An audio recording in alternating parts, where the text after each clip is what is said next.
producers are just deeply underrated. Like, so many of the songs that are popular right now or for the last 20 years, like, part of the reason they're popular is because the production is really interesting or really sick or really cool.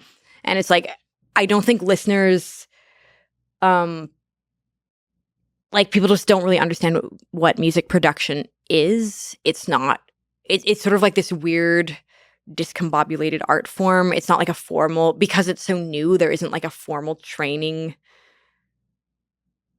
path for it. It's mostly driven by like autodidacts. Like, it's like almost everyone I know who's good at production, like, they didn't go to music school or anything. They just taught themselves. Are they mostly different? Like the music producers, is there some commonalities that tie them together, or are they all just different kinds of weirdos? Because I just hung out with Rick Rubin. I don't know if you've. Yeah, I mean, Rick Rubin is like literally one of the gods of music production. Like, he's one of the people who first, who like made music production, made the production as important as the actual lyrics or the notes. But the thing he does, which is interesting, I don't know if you can speak to that, but just hanging out with him, he seems to just sit there in silence, close his eyes, and listen.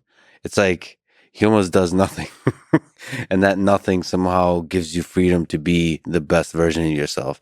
So that's music production somehow too, which is like encouraging you to do less, to simplify, to like push towards minimalism. I mean, I work differently from Rick Rubin because Rick Rubin produces for other artists, whereas like I mostly produce for myself. Yeah. So it's a very different situation. I also think Rick Rubin, he's in that, I would say, advanced category of producer where like you've like earned your, you can have an engineer and stuff and people like do the stuff for you. Yeah. But I usually just like do stuff myself. So you're the engineer, the producer, and the artist. Yeah, I guess I would say I'm in the era, like the post Rick Rubin era. Like, I come from the kind of like Skrillex school of thought, which is like where you are the engineer, producer, artist. Like, where I mean, lately sometimes I'll work with a producer now. I'm gently, sort of delicately starting to collaborate a bit more, but like I think I'm kind of from the whatever 2010s explosion of things where